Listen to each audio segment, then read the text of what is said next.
Hello, beloved. Welcome to the SacredSister podcast, where we normalize the magic and sacralize the mundane. In this podcast, we open up dialogue on metaphysical subjects, self-healing tools, expanding consciousness, and deepening awareness. To support you in co-creating a life full of healing, meaning, and magic. I'm Britt, a self-study entrepreneur, spiritual wellness coach, and self-healing song channeler. And I'm Hannah, an astral researcher, priestess, and inner peace and transformation coach. And together, we're here to serve as your Sacred Sister. Let's dive in.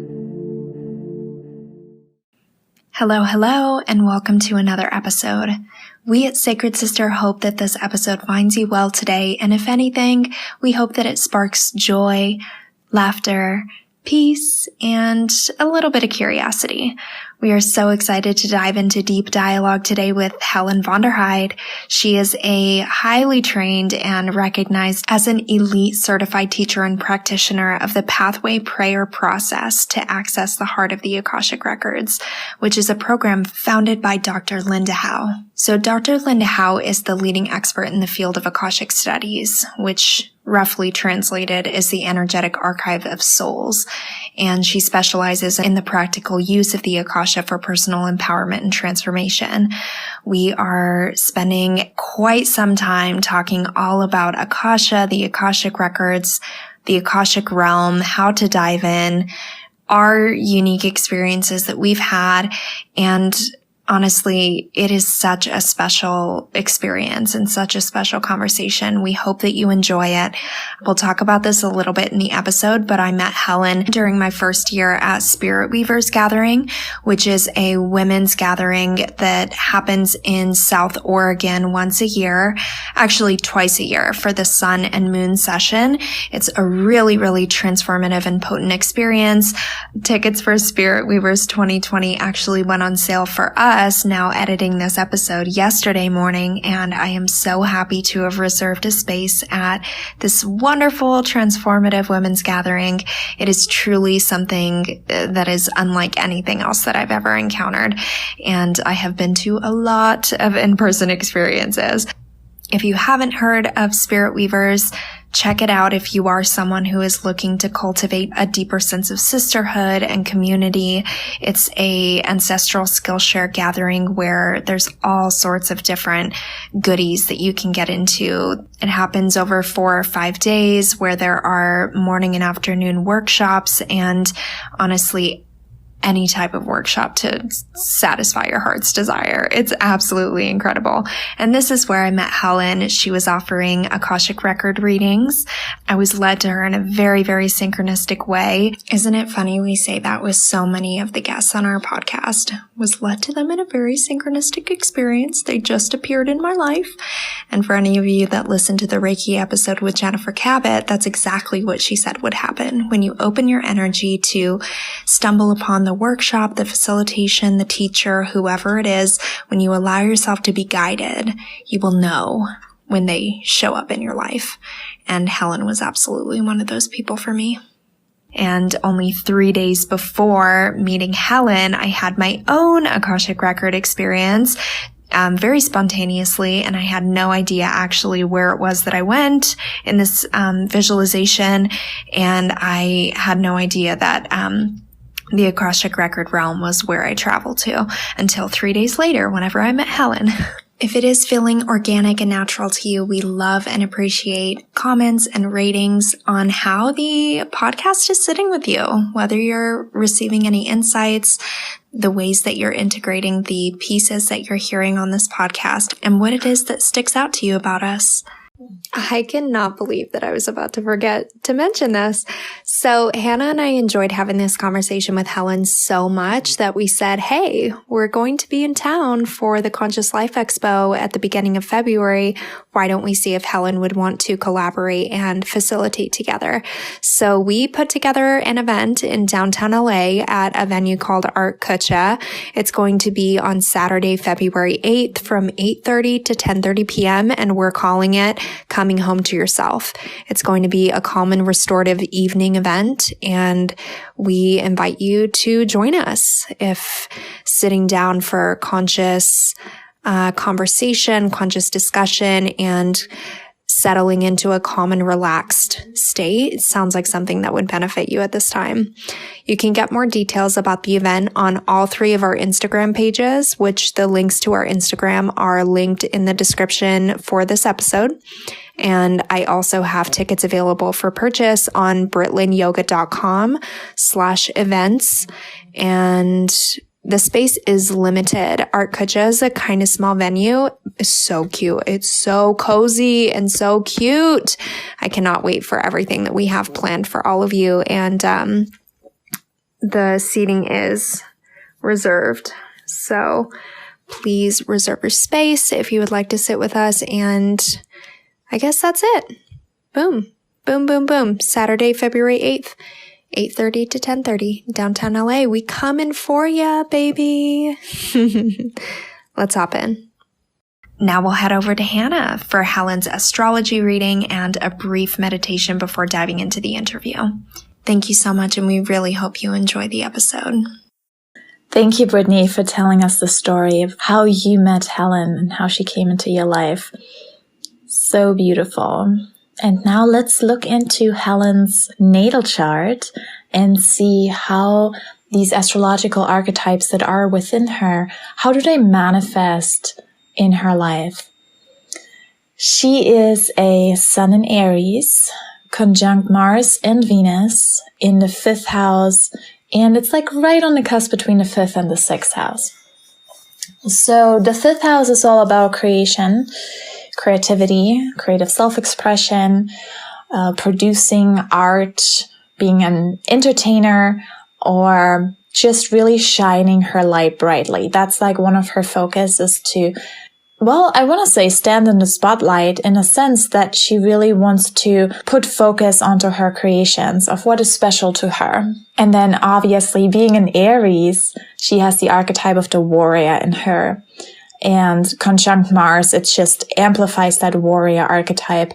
The warrior, the pioneer, really allowing herself to stepping into new paths, trailblazing, and discovering new ways of doing things. And I love, and she's going to talk about her whole life story, but I love how she started in the film industry, which is the 5th house of the entertainment industry. And she started with wanting to produce movies, but she wanted to do it her way and a little bit different than what other people would do or what Hollywood would usually allow. And so that's so much about, the Sun conjunct Mars. Like she goes her own way. She does her own thing. She goes her own path. And conjunct Venus, it also shows that she is a people person. She loves to connect with people. She loves to help them. That's also shown in, being in the 6th house, the house of service. Like she wants to be someone who can create something for others that will ultimately help them in their life. And then the moon is in Capricorn in her 3rd house. And the moon in Capricorn is the boss and the manager as an archetype. And the 3rd house is the house of communication and how we tell our story. So with the moon in Capricorn, it shows that she is not afraid to put hard work and focus and discipline into learning something new. She has an open mind and she's always ready to ask questions and research about things that are sparking her interest. She's also an amazing storyteller, and she's going to tell us in the podcast interview as well how she loves to tell stories about real people. Really authentic, real people, which is also that earthy Capricornian way of looking at things. I want to tell the reality. I want to tell of what is real. And then she has her rising sign in Scorpio. And Scorpio is a very intense sign. When it loves something, it loves it deeply. Loves to research, loves to investigate, loves to explore on a deep soul level. And her Pluto, which is the ruler of Scorpio, which is therefore her chart ruler, Pluto is in the 12th house. And the 12th house is literally the realm of the unseen, the subconscious, the spirit world, the Akashic Records, healing, like all of these things that are going on behind the scenes. And that is really her main area of expertise in her life. And this is where she really wants to dive deep and research and investigate and explore. And it's so fascinating how everything in her chart is just so aligned with what she's doing. I just love it. Another thing is that her North Node is in Leo in the 9th house. And the North Node is our soul's purpose. This is something that we want to experience as a soul in this lifetime. And we usually come from the South Node. This is our comfort zone, which is exactly on the opposite side. And so the North Node might at first be a little bit uncomfortable, and we might not want to really dive into it. But when we do, we experience amazing success and blessings. And the 9th house is the teacher. It is really the house of teaching, of sharing her experience, sharing her wisdom. She's going to tell us in the interview as well how she created a school where she can teach others how to access the Akashic Records. And she has been receiving so much blessings from that and so much success. And it is so aligned with her North Node in Leo in the 9th house. So beautiful, so proud of her, so happy for her. And yeah, I'm excited for you to listen to this episode. I'm really happy of how it all came together. But before we dive in, let's take a moment to have a little meditation. And for this meditation, I want to do something different. We recently had the lunar eclipse in Cancer. And this whole year, 2020, we have a lot of eclipses going on. There's a lot of change happening. And in Cancer, this energy is all about like softening our hearts and being vulnerable, allowing ourselves to truly feel. And so I found this beautiful poem. It's called My Vow to Soften, and it's written by Rachel Macy Stafford from handsfreemama.com. And I want to read this to you. So while we're going to go into the meditation, I'm going to read this to you and just allow yourself to sink into it. Let's take a deep breath in together. And sigh it out.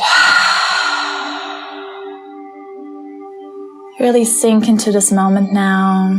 Allow yourself to relax and have a deep breath in. Let it go. Beautiful. Ground yourself into the moment and listen.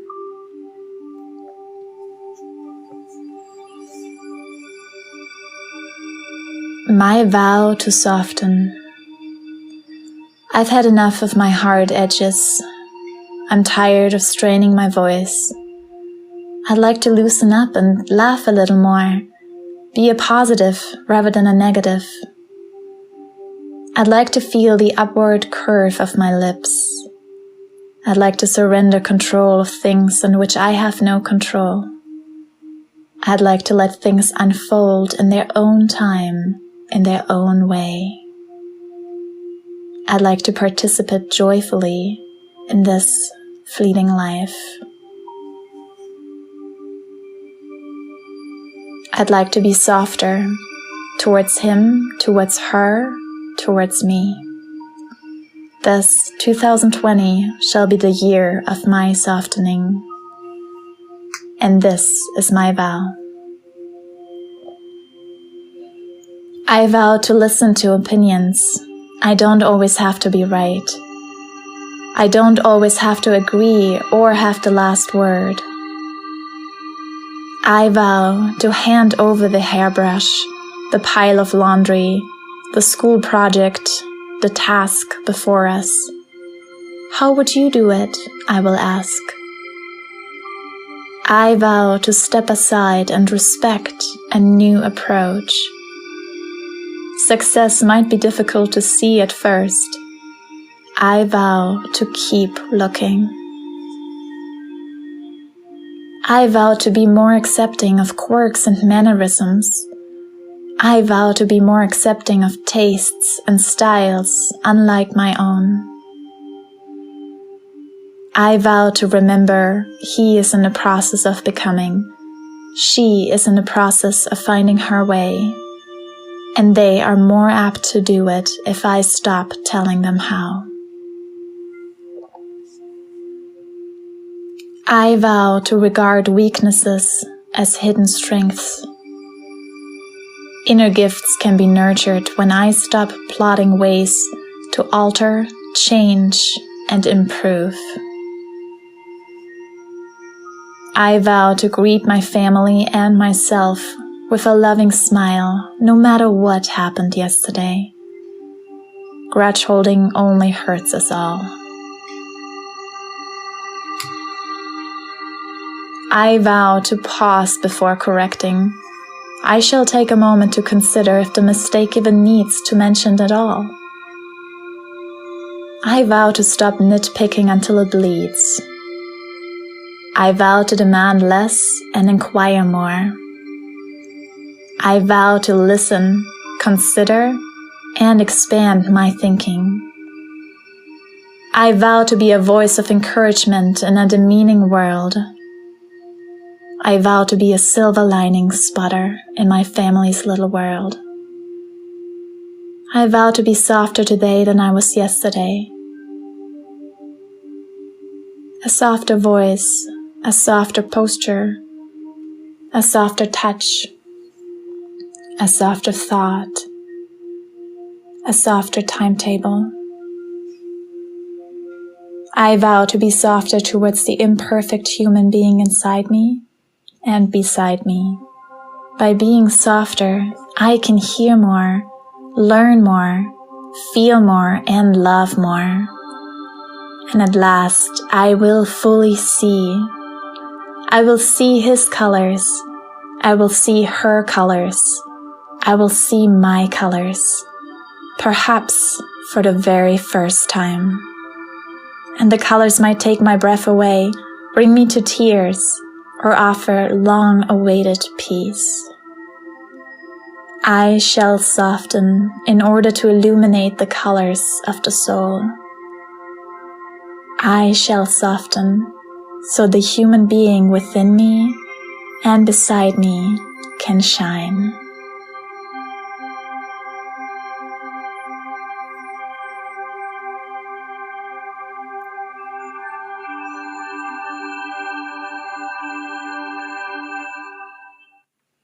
Let's take another deep breath in together and out. Beautiful. Thank you for sitting here with me. And now is the time to dive into our interview with Helen Vonderheide. Enjoy. Oh, sacred sister, a kindred flame, may we light one another. From the ashes rise, oh, we rise, oh, again.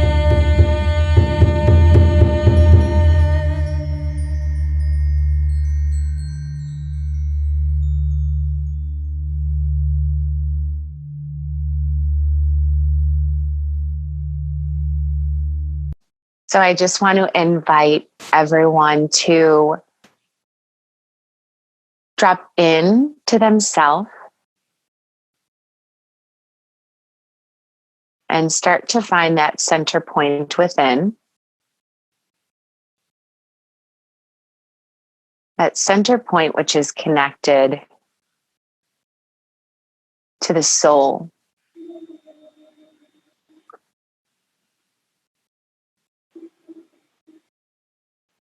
And then start to feel that warmth and connection to love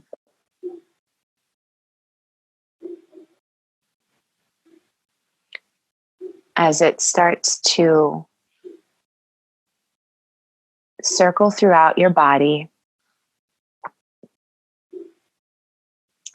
bringing warmth to any cold areas, maybe your toes or your legs. And just allowing that warmth to go to those places inside your body where it is calling for some attention.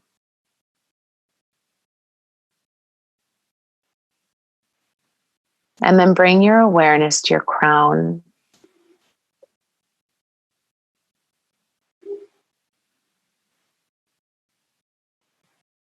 And just open up to the possibility of a greater life force, a greater aspect of you.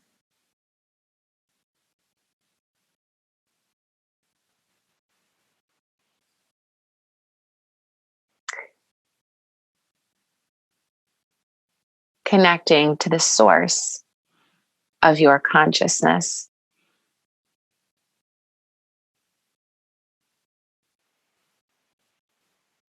And then just allow that warmth to come down through your crown.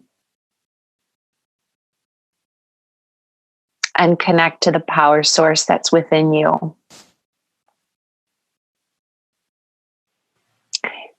And then from this place, we will begin.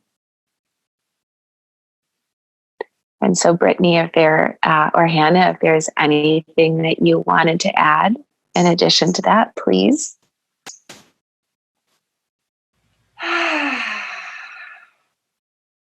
Thank you. I'd love to extend an invitation to our guides, our spirit guides, soul family,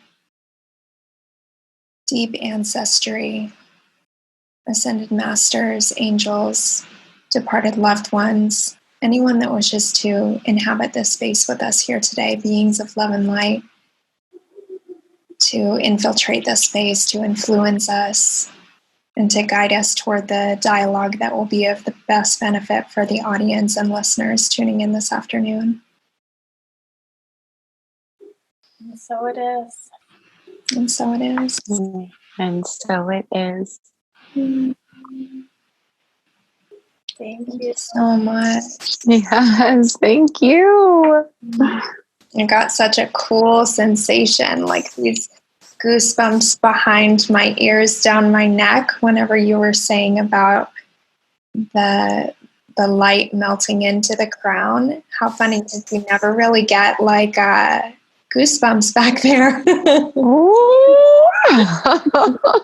What a cool sensation. And you know what's so fun too? I didn't mention to either of you, but I pulled an animal card before we hopped on this call and just asked who the animal spirit was that would be guiding this conversation today, and got the Black Panther, which is the last of this deck. It's the last card in this deck. The keyword is embracing the unknown. And there was a piece that you said in that opening gesture that I feel like speaks so beautifully to this. And I'd just love to share the little poem that's at the beginning of this. So it says, "O midnight jaguar, wash me with your courage and steal me with your grace, so that I may know the value of the void of time and space. Teach me all your lessons, how to face the dark unknown, then let me bravely leap into the shadows all alone." And there's this part here near the end that says, "Let go of fears that appear as obstacles or barriers, embrace the unknown, and flow with the mystery that is unfolding in your life. The next step may be leaping empty-handed into the void with implicit trust. In the stillness of the void, find the will to avoid foolish interruptions, going deeper into your own self-discovery and healing process. Here you will discover Black Panther's unexpected blessings." Oh my God. I feel like especially in this kind of conversation where we're going to largely be talking about the etheric realm, it's like that piece of the trust, like the trust that you fully have to be like, okay, I'm going to get real curious and really lend myself to something that maybe I haven't had access to before, or haven't felt into before, haven't experienced before. I know that was my experience with the Akashic realm, at least. And it's so often that we don't experience it unless we believe it. Yeah, because it's like, how can you?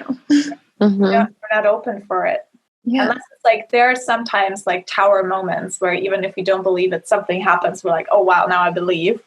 But a lot of times, like, those little things like don't happen if we just don't trust in that.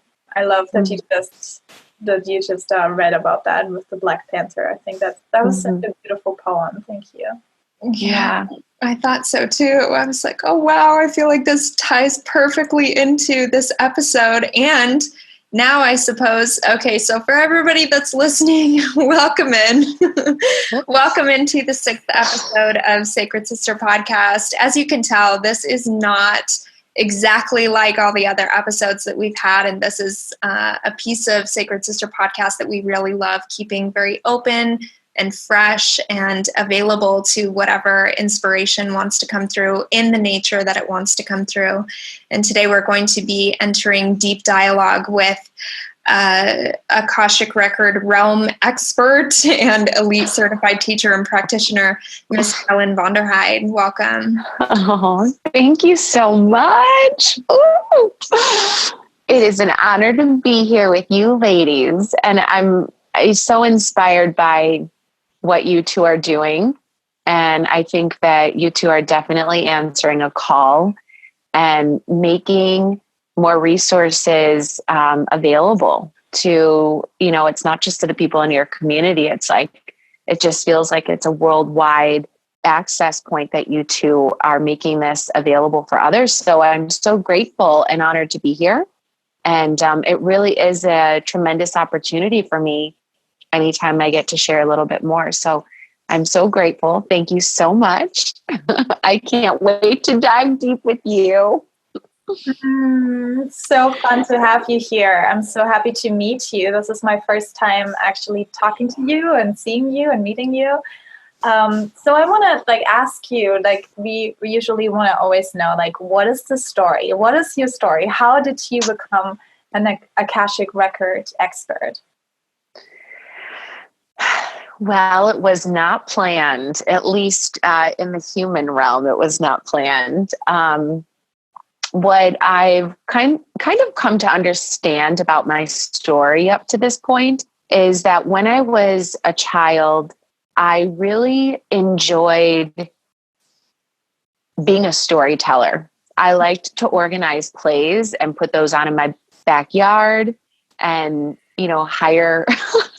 hire my neighbor, the neighborhood childhood friends, hey, you're going to be the rabbit in Alice in Wonderland, and you're going to be Alice, and the queen. It was just I hired my friends to be a part of recreating and telling stories.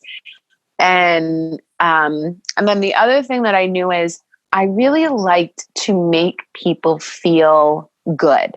And there's a lot of different ways. I liked to make people laugh, or I just liked to make people feel loved. So when I got a little bit older and I was deciding where I wanted to go to college and what I wanted to do, more of the traditional path didn't really feel like it resonated with me. There's a lot of obvious things that my friends were doing, choosing. And I just always felt no, there's something different and unique about what I'm going to be doing. And I don't know what it is. But I was I know I like to tell stories. And so I'm going to go to film school and I'll go to be a producer. Cause I also never felt like I wanted to be in front of the camera. I'm really good at being behind the scenes and, putting a whole story together. So I went to film school in Chicago, and then I moved out to Los Angeles 15 years ago. And I was pursuing producing and film. And I always was just getting by. So I thought, there's got to be more to this. But I sort of limited myself a little bit more because I wanted to tell the stories that I wanted to tell, that I felt would really uplift and just bring life. Those were not common stories that were being told in Los Angeles. So I was creating all these interesting limitations around what I felt passionate about doing, and then also experienced a lot of roadblocks or just basically closed doors. So I was working on a project and I was so, oh my God, heart and soul were just like thrusted into this project for like several years. I was developing it. And then it came time to renew the book option. It's based on a true story. And the literary agent told me I couldn't option the book anymore. I had to purchase the book rights. I didn't have the money for it. It was like 80,000 pounds. And so I had to let go of several years of just like passion, heart, soul, and will. I had to let it all go. And when I let it all go, I came back to like ground zero. And I was like, I don't even know why I am here. Like what I thought I was following, like this call or this path, isn't working out. And so I don't understand what I'm supposed to be doing here. So I think with those sort of bigger questions, they're not always easily answered. So I was looking for a resource to answer those questions. It wasn't an active search, like I need to find these answers. It was just like, I have these questions and I know there has to be something out there that can answer this. So I just like through a very organic process, I got connected to someone that reads the Akashic Records. And the moment that she opened up my records, I was like, whoever she is talking to knows me better than I know myself. And that was so healing. And I didn't even know that it was possible for something else to communicate. I was raised Catholic. And so, we just were never given the opportunity to like talk to anyone that could talk to the unseen realms. So when I connected with her, I was like, she's doing something and it's real. So I went to her a couple more times after that. And it was still when I was trying to make my producing career work and it wasn't. So eventually I just told her, these are so healing for me and I would love to do this for other people. And she said, well, if you feel like you're being called. And I said, well, I don't know anything about being called, but I know that I want to help people and that these have helped me. And so that's what I want to do. So very, very accessible. I took a training. I learned how to access the records using a very specific method. And then when I started to do practice readings on people, they were gaining so much from it that I eventually got together a group of people that wanted to learn how to do it. And the teacher that taught me wasn't available for 7 or 8 months in advance. And I just thought, if people want to learn, we need a teacher and this needs to be available and it needs to be available right now. So just 3 or 4 months into me being a beginner practitioner, I was in the teacher training, which meant that I was on a fast track. I had to have all 5 practitioners all 5 certifications as a practitioner. And then I was also participating in this teacher training program. So I became a teacher, and what's been happening out here in Los Angeles is just, it blows me away. It's extraordinary. When I first started working in the records 5 years ago, there were not, to my knowledge or awareness, many practitioners openly practicing at, let's say, little spiritual shops or metaphysical or esoteric, it's there were no Akashic record readers. So I was like, okay, that's got to change. So I started working at a little shop. And then when I started teaching, my students started to populate the city. And now I've been teaching for 4 years and I have over 300 students in Los Angeles. And it's just, I'm telling you, the most miraculous thing that I never saw coming. And, but also on top of that, just coming back to being a storyteller, what I realized I always wanted to do is to tell real life stories of real people, real humans, nothing fictional. And now that I'm working in the Akashic Records, I can see that I'm helping people know, live, and be their stories in real life. And it's from the perspective of their soul. So when they engage in the Akashic Records, it's who you are from the perspective of your soul. And then when you're out living the world, it's you can be who you are. You can be who you were supposed to be, who you were meant to be. but like at the deepest level. So I'm a storyteller, but I'm helping people tell their stories, and I'm telling people's stories in just a different way. So that's how I got into working with the Akashic Records. Such a beautiful story. Thank you for sharing that. I noticed so many parallels to my story as well, because I started as an actress in LA as well, and felt called that was my calling first, because I love to dive into different worlds. And then I went for a similar like transformation of like always banging against the door and it's not opening. I'm like, okay, what is it? What is exactly my path? So it's funny. It's interesting that I think a lot of people probably choose like the film industry or even the modeling industry because they know that there's something about them that is like different to others, and they want to like express themselves more fully and more artistic, and not being in such a like tight box of where you should be as a lawyer or as a doctor, like those like very strict disciplines, pathways that we have in our society that are considered normal. And I think it's interesting that there are many people that do want to step out of that box but are unsure of like where to go. And I love how you explained how you were able to find your soul's purpose and allowed yourself to like be led towards it. Yeah.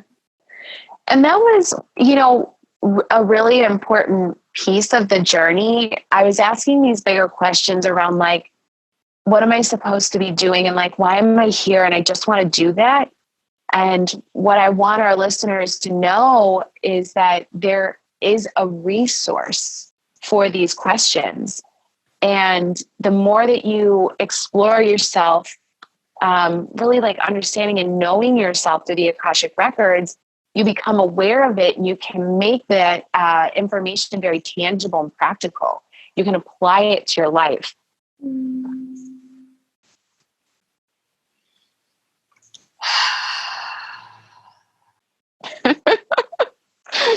It just feels so, it's so funny. I'm feeling so different than any of our other interviews, just feeling like every word that's coming out of everybody's mouth is just like this sweet, sweet truth, music, blessing.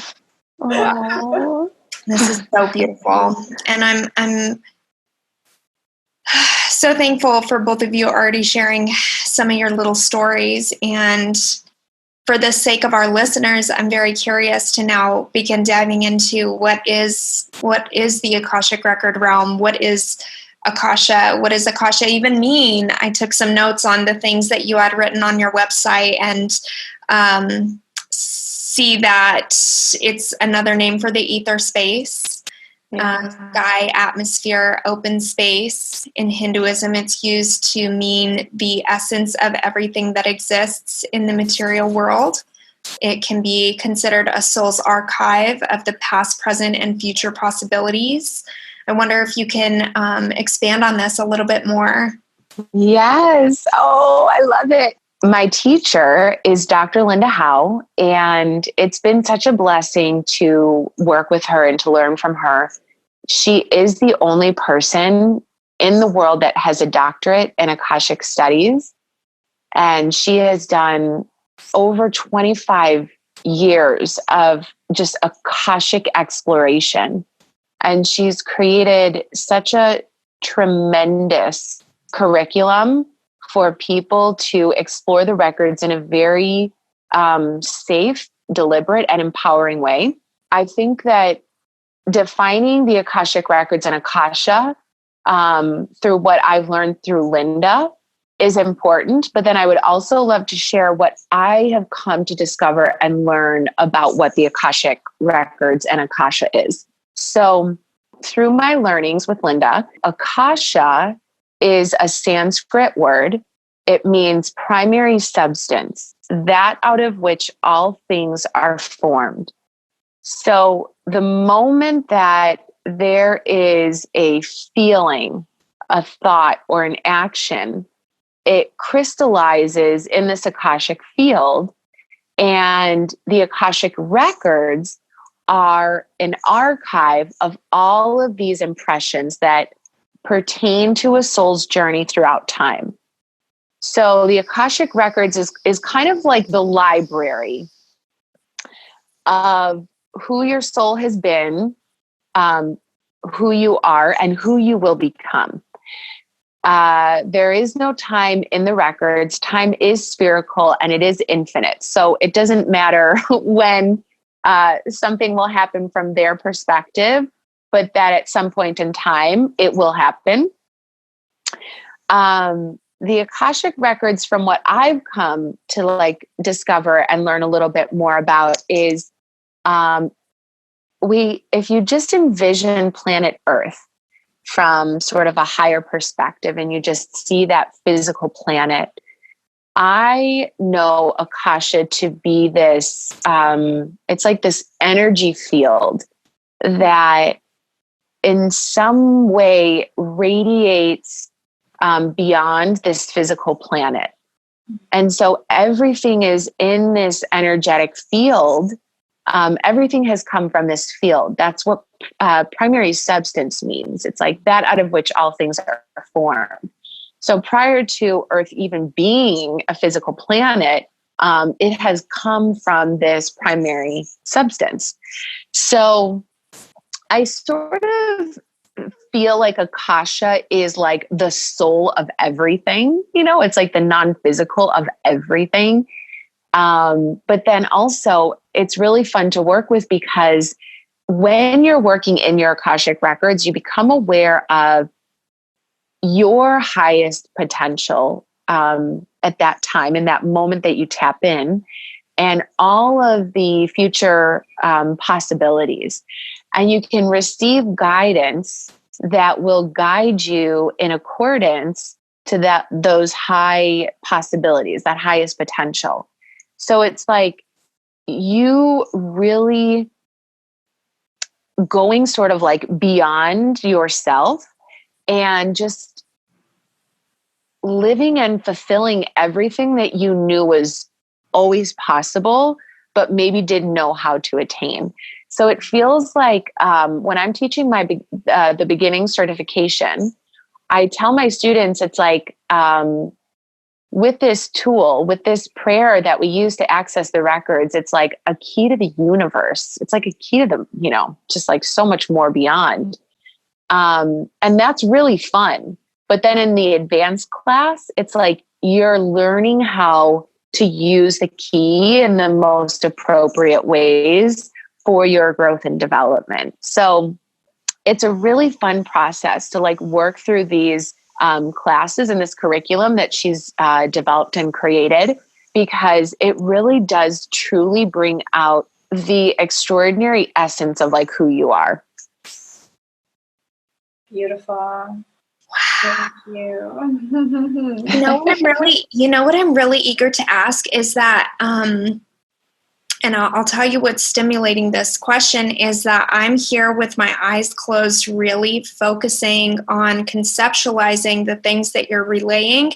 And I'm like, wow, this is actually like, I don't want to say giving me a headache, but it's a lot to process. And that got me thinking and wondering, if you're familiar with, I guess like a brain fog or something like that I'm feeling into. And then Hannah, I wanted to ask if you were experiencing anything similar, because I feel like you operate in this realm so much more. So this is probably just like you're able to intake this really easily.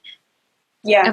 Am I right? I was like, while she was talking, I'm like, yeah, that's exactly how I feel too. Like you were saying, with like the energy that comes out of Earth and that is like basically around Earth. I never like talked about it. I never put it into words that way. That's why I like really appreciate the way that you were like talking and describing it. But while you were saying it, I'm like, yeah, that's exactly how I feel.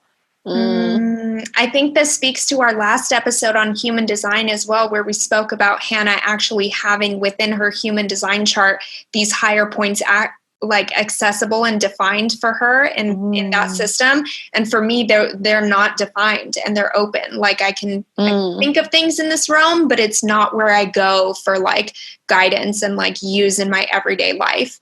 Yeah. So, but this is still so incredible and just so fascinating for me to even be witnessing it myself at all. And I love that too, that you just mentioned that, because that's like the next question I feel like is like, can anyone access the Akashic Records?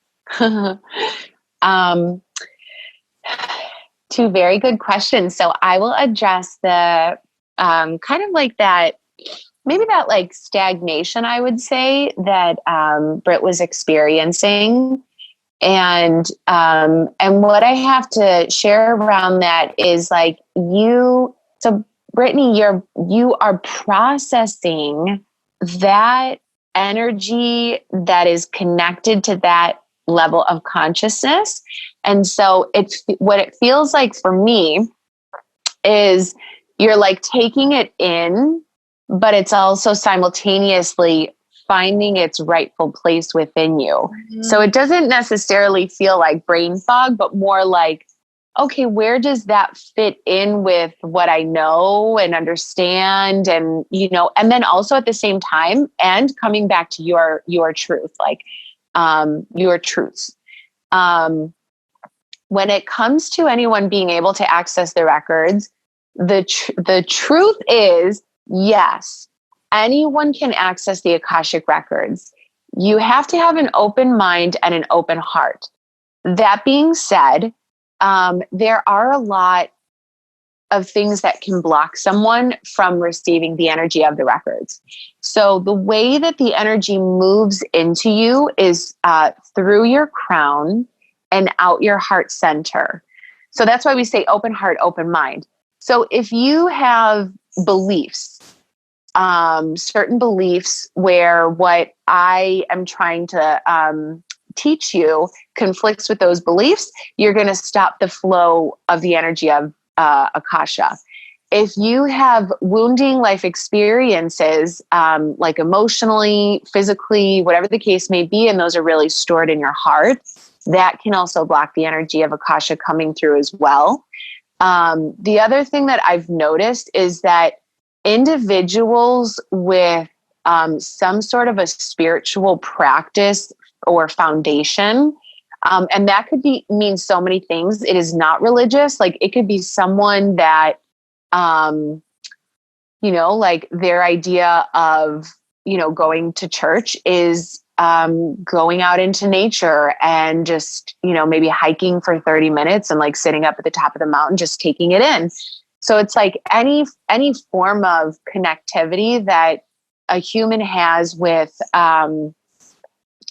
I think with like the greater life force of all that is the spiritual practice or foundation that will be really helpful when you want to connect at this next level of like working in your records.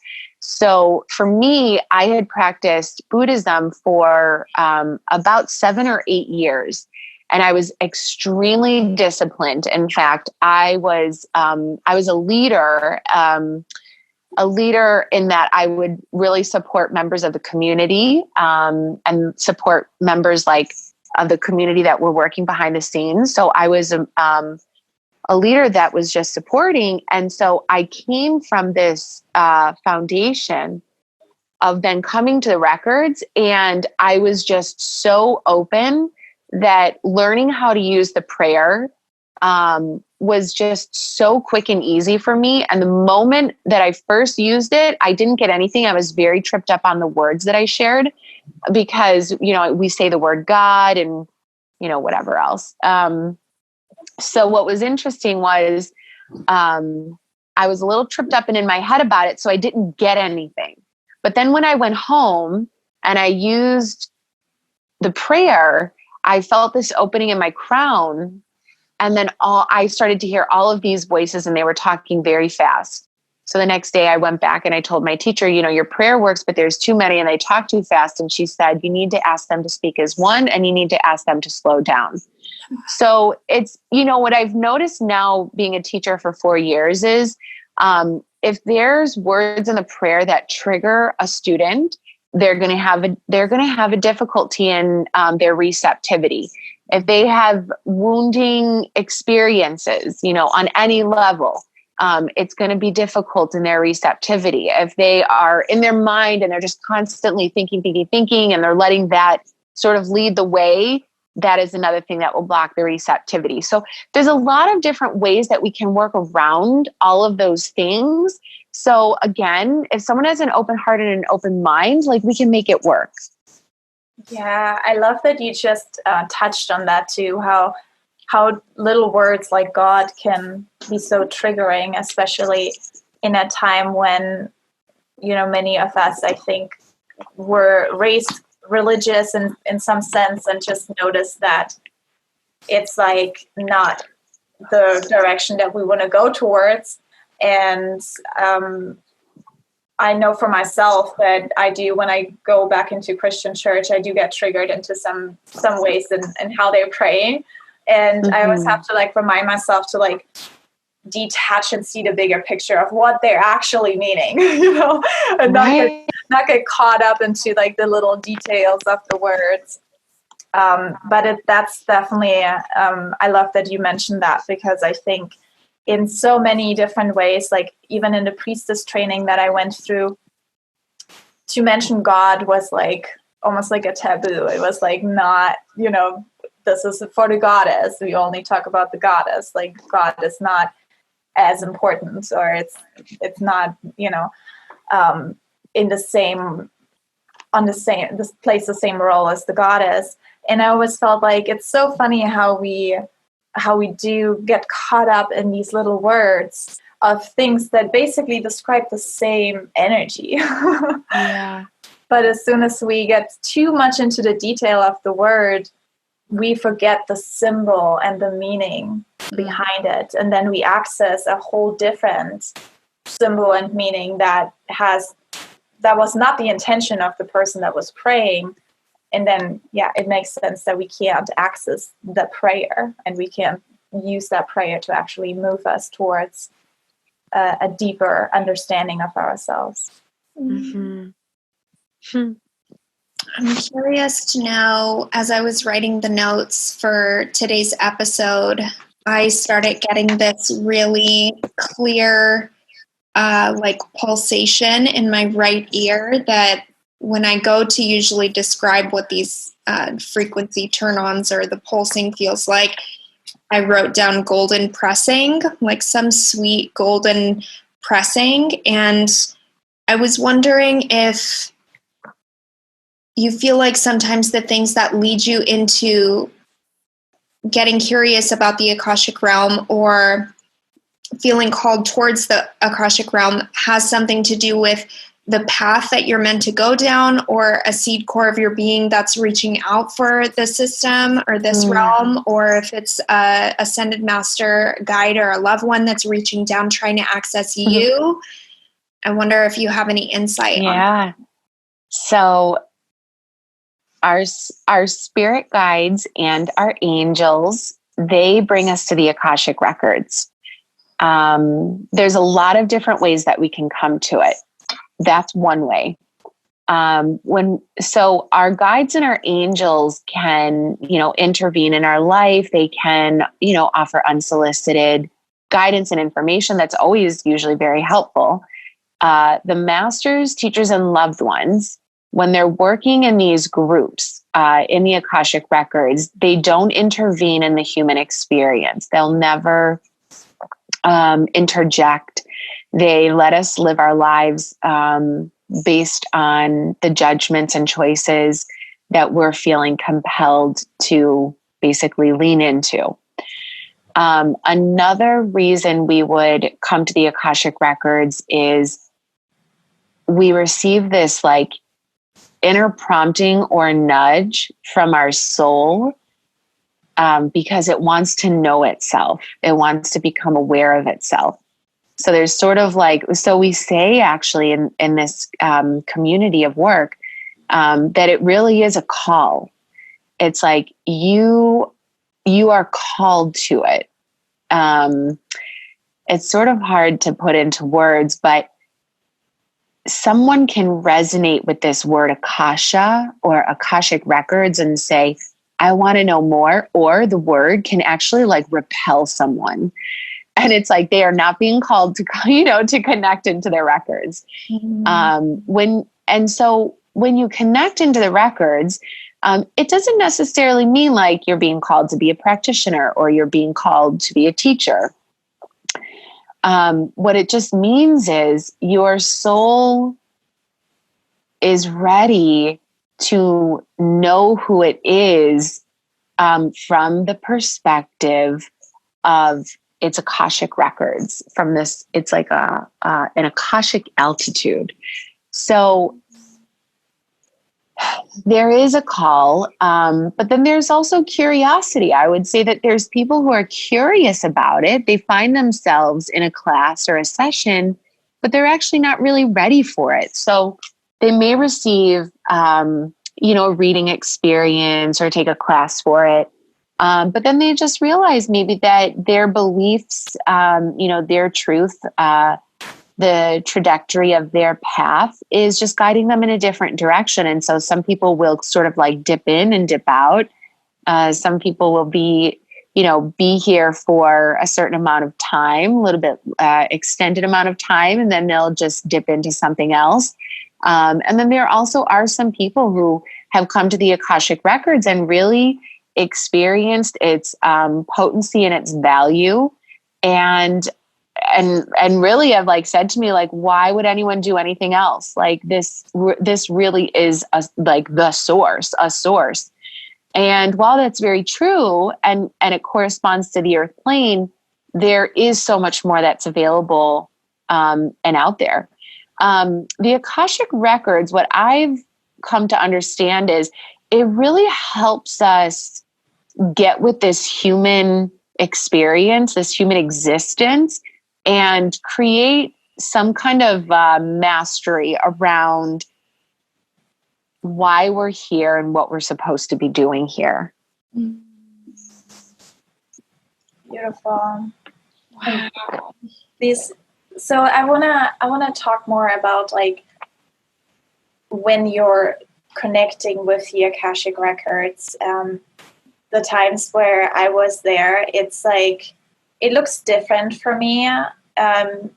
It looks different, like almost each time it looks a little bit different, but it's very similar at the same time. So I usually see it as like a Greek style library, very, very high ceilings. It's almost like a temple. Feels very sacred. And I see guardians there that are kind of like, it almost seems like guarding the book and guiding people to the books. And then when I'm there, it seems like a library for me, and there are tables, and I can I find my book, and I see other people finding their books and studying in their books, and then I'm like looking at my book, and my book shifts too, and it's really interesting, and I know that it's like looks different to each one of us. So I wonder, like, how does it look for you personally? So the Akashic Records, like if I close my eyes, I basically will see like black or like a very, very deep color of red.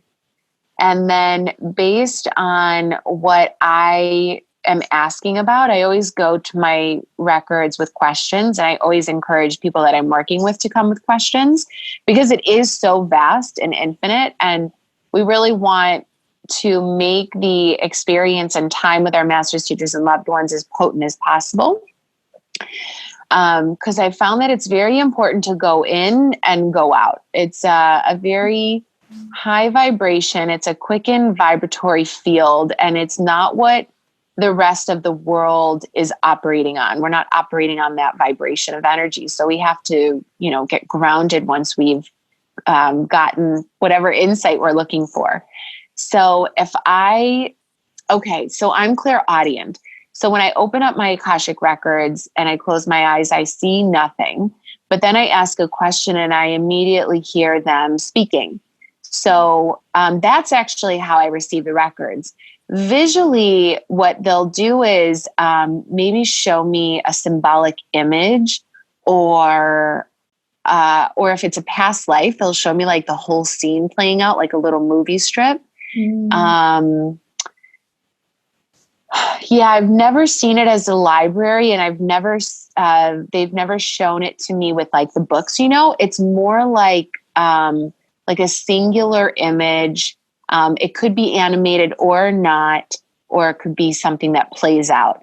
But for the most part, I primarily receive them through audio.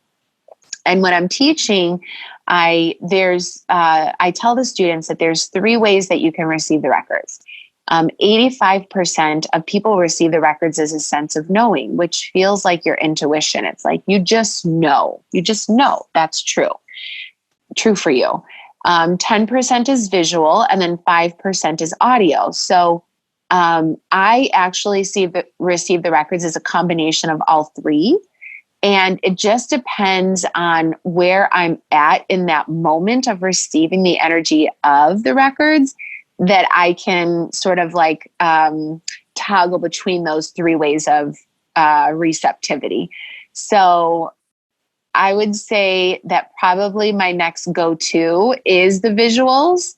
And then if all else fails, then it's like that sense of knowing. Yeah. I love that you touched on this, because it's so important to know, like, we all have a sixth sense, but our sixth sense has so many other parts to it, like the clairvoyance, the clairsentience, the clairaudience, and just becoming aware of that. Each one of us comes in with different gifts for each of these, and sometimes we can develop certain ones bigger throughout our lifetimes, and other times this lifetime is not for us to develop that one, and that's okay too, but just I think it's like we're going to do like an episode actually just on like the sixth sense and the different clairs. But this is something I feel like that it plays a big part in this too, because like my experience of it is similar, but it's different from your experience, and it's going to be different from Britt's experience too, And just knowing like, oh, wow, we're accessing the same thing, but just through our own individual self of how we are accessing it, it looks different for each one of us. Yeah, and that's what we also say when we're teaching, no 2 people will receive the records the same way. And one of the most like disheartening things that I see as a teacher is when I'm teaching my students how to access their records, and they're saying, I don't hear them. And I'm like, well, it's because maybe you're not going to hear them, So we have these expectations of how we want to receive the energy, which may not be the most appropriate way for us to receive the energy, So it's like incredible that visuals for you are so strong, because that sort of makes sense, just given your creative and artistic background, to like see the visuals like playing out, and like, it just feels like that paints a picture for you. It's like you can see, you can understand it, you can feel it, know it. And so one of the things that I do in the beginning class is, when we open up the records for the first time, I always ask my students to ask their masters, teachers, and loved ones, what is the best way for me to receive the energy of the records at this time? And like some students will get responses like warmth in their heart, or this like feeling of being loved, but they have no idea where it's coming from. It's like, there's just so many different ways that it can come through, and it's like so perfect and right. And at the same time, it gets better. There's so much more. Yes. And I feel like this is also what I feel with meditation, even, we think so much, like even with my clients, I see that, that at first when we start working together, they're like, I don't see anything. There's nothing. It's just black. And I'm like, this is exactly what is shown to you right now. Dive into this black, like embrace that darkness, just sit with it, just be with it. And then they start just accepting that. And from that point on, they start feeling more, like we're saying, like the clairsentient, or the clear cognizance, which is like knowing things. And then slowly over time, they do start getting some visuals as well. But you first have to accept that it's not there, and just accept the now and the present for them to dive deeper into something. Mm-hmm. Wow. So cool. So many things that I'd love to touch on. I am going to see how much of this comes out now, and then whatever doesn't come out now, I'll put in the intro. But I loved what you said about, well, first I'll start in a different place. So I knew that I was supposed to connect with you because when you introduced yourself on day 2, having arrived late at Spirit Weavers, my first year attending, they said, oh, we had another facilitator join us. She's going to introduce herself at the morning fire. And you said, hi, my name is Helen. I do Akashic Record readings. And there was a piece inside of me that was like, oh, that's exactly what I need. The Akashic Records. I know that word. And in my conscious mind, I was like, no, you don't. You've never heard that word in your life. And I was like, oh my gosh. And then you gave a little description of what it was. And immediately I like jumped up because I didn't know what your face looked like because I was far away, and I had to go and speak with you because I knew I was supposed to set up a session with you. And the reason was because, and I didn't know this at the time, but 3 nights prior to that, when I was still in Las Vegas, hadn't headed to Spirit Weavers yet, I had this Akashic Record experience that I had just picked up an angel card deck to do a little reading, and I don't even know what the activation was, but my head kind of went limp and just like bowed down. And I had this whole visual experience that immediately I was being rushed through this portal in the middle of the cosmos. And I saw this like overhead bird's eye view, almost like the Pokemon game of a original Game Boy game. That was like the color Game Boy game of Pokemon.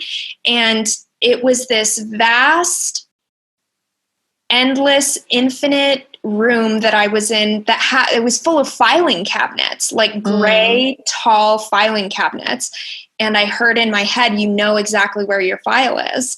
And I was like, oh, so I take this straight path and then I turn right, and there against the wall is this really tall filing cabinet. And in the middle drawer, I open the drawer up and I see my name on the file, and I pick it up and open it up, and there's a piece of paper inside, but it's got some blurred thing on it that I can't read what it says. But in my mind, I hear, you know what it is that your purpose is, continue in this way and you'll be supported.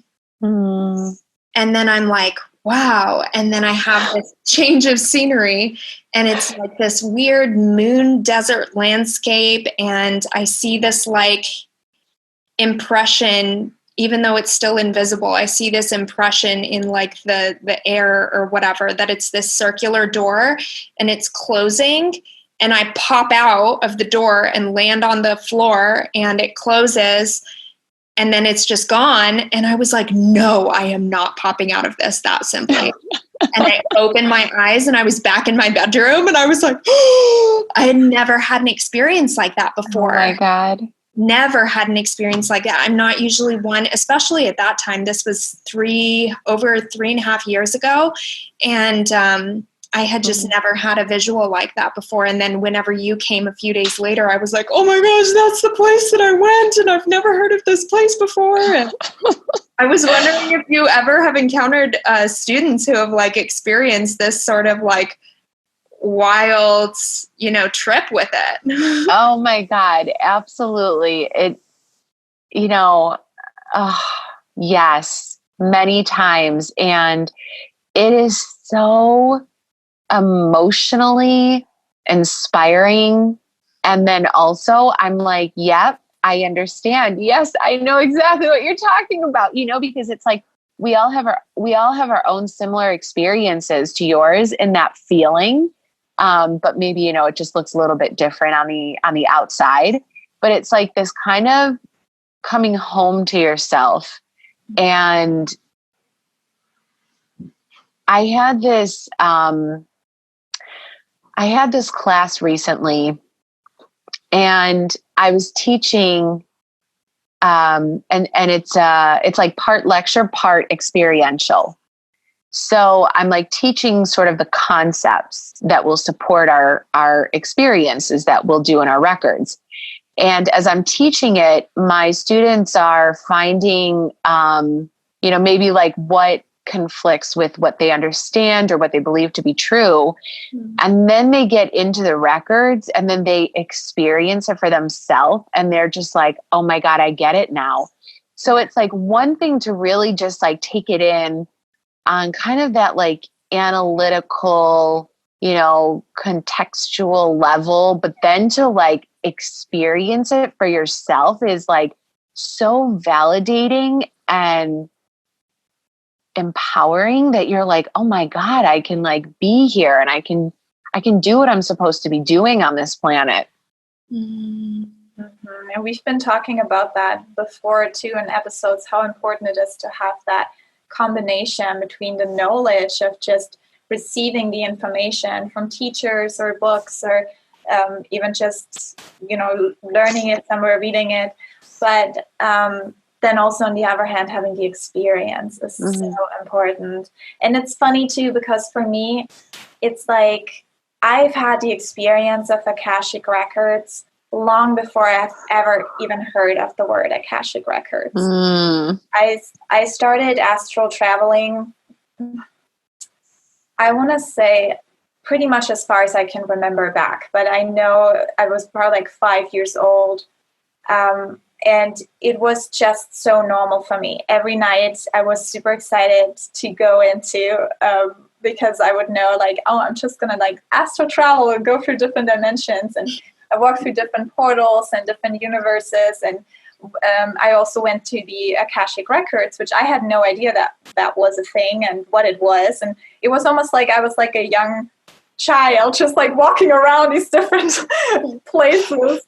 And at times what happened is that because I didn't have the knowledge of what I was really doing, I just had the experience of it. At times I wanted to like open a door or like read something and go down a certain pathway. And then they would be teachers or like ascended masters, or sometimes it was like Yoda from Star Wars. So funny. Yeah. Jesus came a few times, and they were just like standing there and be like, no, it's not time for you yet. It's not time to see that yet. And then I was like, I'm like a rebellious soul. So I'm like, no, I want to see it. And then I'm like trying to go into it.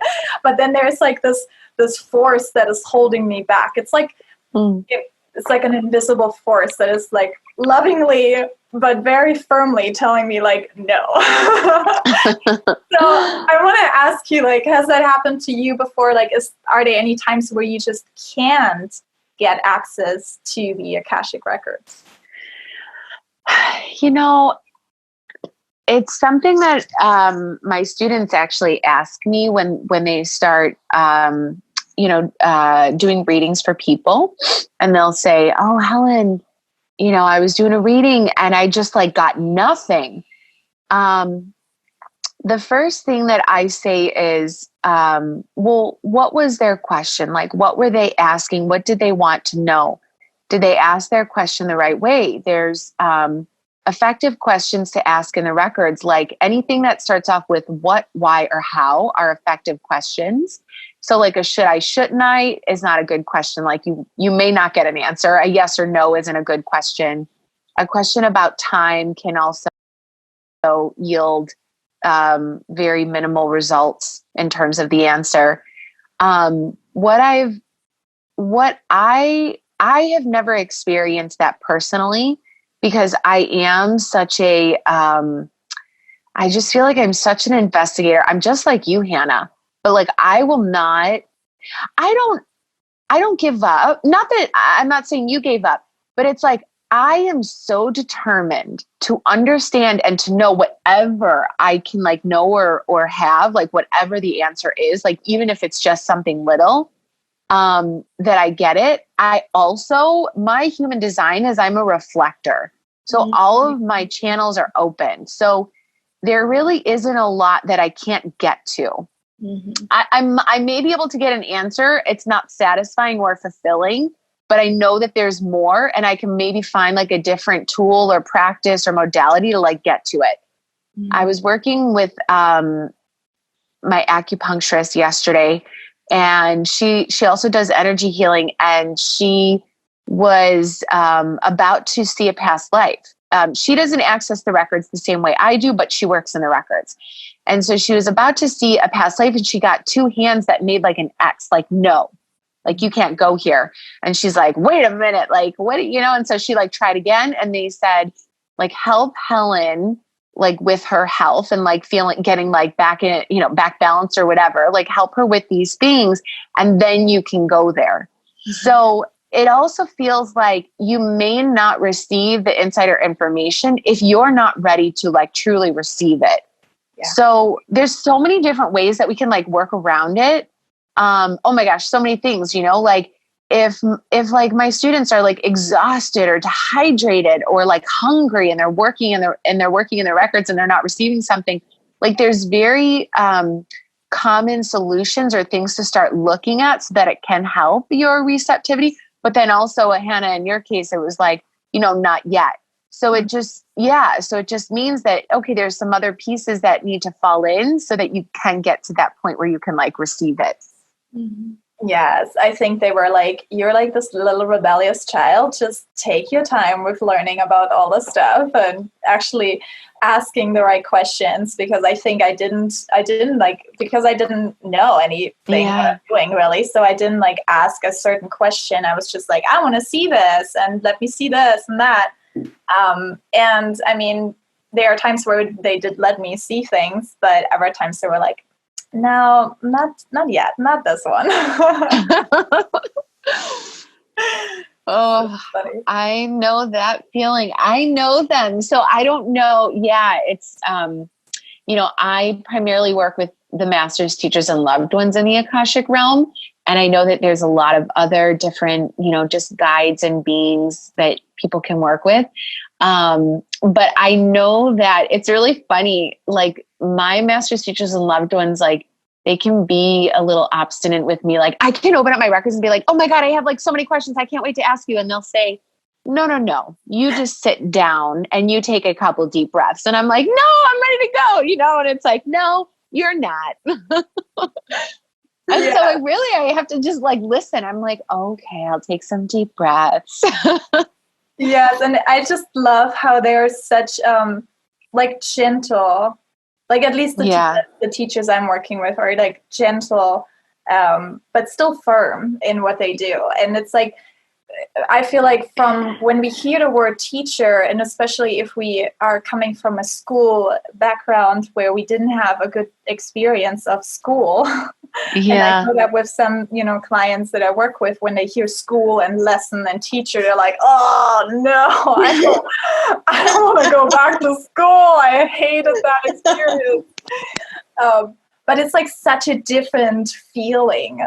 Like when we say like these like spiritual teachers and teachers from the other realm, I'm sure that there are other kinds of teachers, but at least the ones that it seems like we've been connecting to are just so lovingly knowing, supportive, and forgiving of our mistakes. And there's not like a thing of punishment and, I'm going to test you now because I hate you and I have something against you, you know, like things that we may have felt in school that came from the teacher's ego. It doesn't exist there. So it's like such a different way of teaching and guiding and supporting. Just like the idea of punishment, like in the Bible, the way that it's like you're going to have it coming if you sin. Yeah. So I want to thank you for sharing all of that, both of you, just now. And there was a piece of the session that I had, and to tie back to what I had said last time about, feeling that ignition inside of me that said like, oh my gosh, Helen is the one that you're supposed to meet. Certainly someone that you're supposed to connect with here at the Spirit Weavers. Also in the last episode that we had speaking with Jennifer Cabot, the Reiki master, she was saying that it's when you open yourself up to say, okay, I'm ready to be guided to whatever the next thing is on my path, the next teacher, the next, piece of insight or book or workshop or whatever it is, you reach out to it with your spirit. And when it comes, So I felt like that was one of those moments whenever it just made it very, very apparent that I was supposed to meet with you. And I have it still saved on my phone. It's a really beautiful recording. There's like really light rain going on around us. And I feel like anytime I listen to it, I can just see the forest all around me. Mm-hmm. And there was the second part of it that I feel like probably people feel into when they have sessions with the Akashic Records as well, which is this big ego assertion that pops up sometimes whenever someone says we're going to encounter something or that's, we're going to be challenged in some way. You told me in my session that that there was a young man in my life and he was going to be reaching out for my help soon. And I was like, whoa, young man. The only young man in my life at that time was my nephew, Talon. And he was probably like 6 or 7 or something. And I was like, help, he's like good. Everything is cool with Talon. Like this couldn't be who this is about. Mm. And I got home.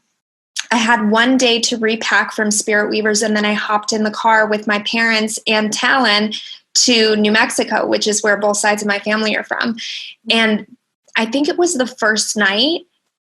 I kind of forgot about this part of my session. And then it was like the first night that we were there in New Mexico and my door was open. I was having a hard time sleeping and Talon appears at my door at night. And I was like, hey, babe, what's going on? And his eyes are like as big as saucers. And he's like, I don't know. I'm just feeling like something's in the room with me. And I feel like I saw something and I'm just trying to blink my eyes and go to sleep and make myself feel safe, but I feel like it's out there. And I was just like, oh my gosh, immediately I was like, oh, this is that moment. This is that moment that she was talking about. And I was like, come here. I like started crying in bed because I was just like such a subtle action and opening up my bed to him. And it's a twin size bed and we were just sleeping like all cuddled up.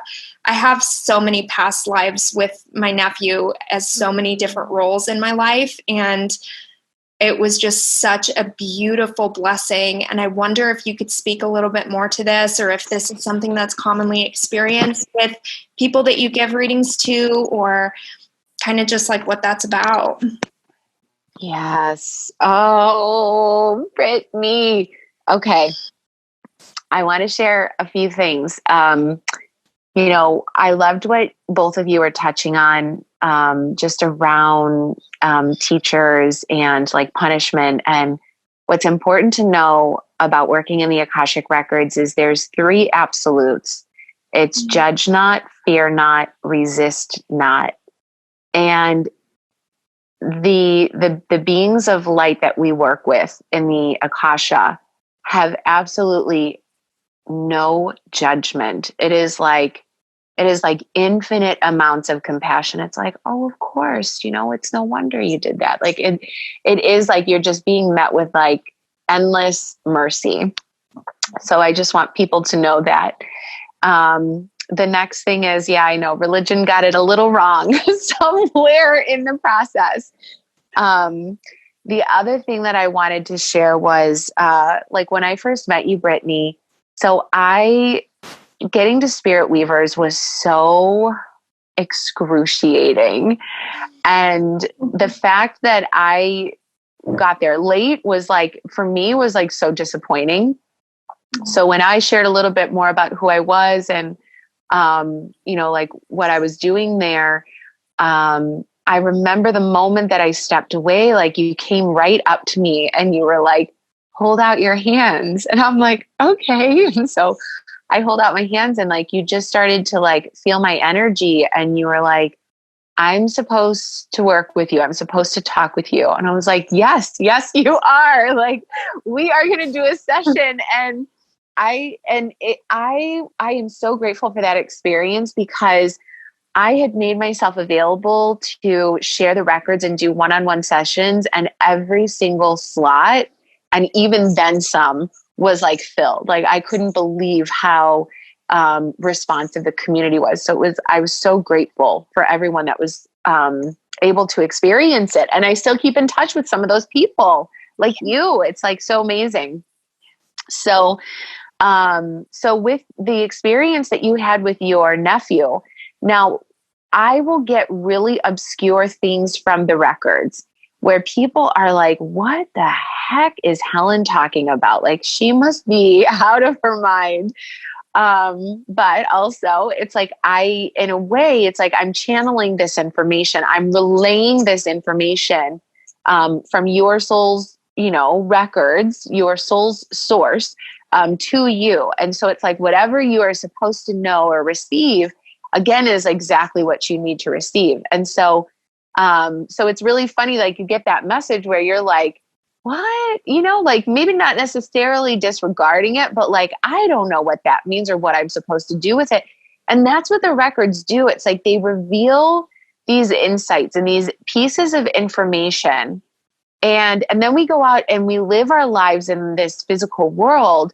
And then we have those physical experiences where we can start to connect the dots and see that whatever this resource is for us, it's like guiding us and it's connecting us to these just illuminating and empowering experiences of our life. I mean, for you to just like have that connection with, like, it makes so much sense to me. Oh, of course your nephew would come to you, like, just starting to maybe open up and be sensitive to his abilities and gifts of like connecting with this non-physical world. It's like, of course he would go to you. And then of course you would be prepared and know exactly what you needed to do to comfort him. And then even perhaps help him, learn a little bit more about his gifts and abilities, like in a way that he can understand. But it's like the Akashic Records, like they prepare us for all these extraordinary things. And yes, like I have people, they will go back and listen to their recording a year later and they will say, Helen, everything you said came to fruition. I thought it was going to look this way, but it actually happened this way. And this way that it happened is so much better than I could have ever imagined. And that's usually the common response. It's like a year later, everything that you shared or you saw made so much sense to me. And I don't know why it takes a year for like something. I mean, things will make sense, right? Like that happened to you like almost immediately after. But it's like I feel like the breakthrough experience is like, whoa, all this time later, I'm revisiting this and like, this is what happened. Mm-hmm. I almost feel like it's a more potent way to really feel into what the practice or the session looks like for you. Not always like immediately having a way that you're relating it to your life and feeling like it's deeply integrated into you. Because maybe you feel something, some deep resonance, but like you were just saying about having an idea of what it's going to pan out as. And then, it's so much better than you could ever imagine for yourself. It's like kind of nice to feel into it, but not get too attached to any ideas about what it is. And instead just be like, okay, Spirit, I'm ready for, this to pan out in whatever way you'll have for me. And I'm willing to show up to get myself to the best, option of like how it could show up for me. Yeah. Yes. And I love that because that's like, it's similar to what I do with astrology, like looking into the future and like letting people know like, yeah, you can, like in a certain way, you can look into the future and feel what kind of energies are coming into your life. But there's no such thing as knowing exactly the details on how it's going to work out for you. And it's just, that's where it both comes in, the free will and the destiny. Certain things are destined to happen energetically, like the archetype of it. But then how that comes into fruition in detail depends on our free will and our choices that we're making. Mm-hmm. So it's just this beautiful combination of the two. And I think sometimes we can get stuck in thinking, oh, it needs to be looking a certain way. And then it actually holds us back from experiencing it fully. Yeah. So I had another question. You were talking about it before, how, outside of our bodies, there is no time and space, or everything is basically happening at the same time. You can access the past, present, future. So from my experiences with the Akashic Records, I go into it and I usually open up my book, and it's like there are symbols, there are writings. Sometimes I can read what it says. Other times it's super blurry. I can't. And then I'm like looking through it and I see photos, and those photos are like moving photos. It's like a really cool album that's like moving photos. And when I look deeper into those photos, I get sucked into the memory. And I'm in that space, in that memory. And sometimes it's a memory from my past, from this lifetime. Sometimes it's from another lifetime. And then what happens too is, and I have it so clearly in my mind, it was a memory of my family, all my family, like my parents, my brother, my grandparents, my aunts and uncles. And we were all outside and we're having barbecue in this park. And I was like a little girl, 3 years old, around that, and I just had like the time of my life, and I felt so at home and with family, and it was such a beautiful feeling. And while I was having the experience, it was so real to me. It was so true that was happening as me, as Hannah. And when I came out of it, I thought, I don't think that actually ever happened in this lifetime. So now my question is like, what do you make out of this? Do you think like that I accessed some memory from like a parallel life, or was it more like an archetype of like home and family that I was experiencing through that? Like, what is your feel about it? So I've had similar experiences.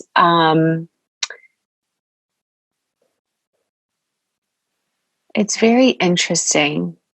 So one of the first things that I know about the records is when we start to receive the energy, it's like this like soul energy. We start to receive it. And then as we're receiving it, it's immediately converted into human emotion. So that's generally how we take it in.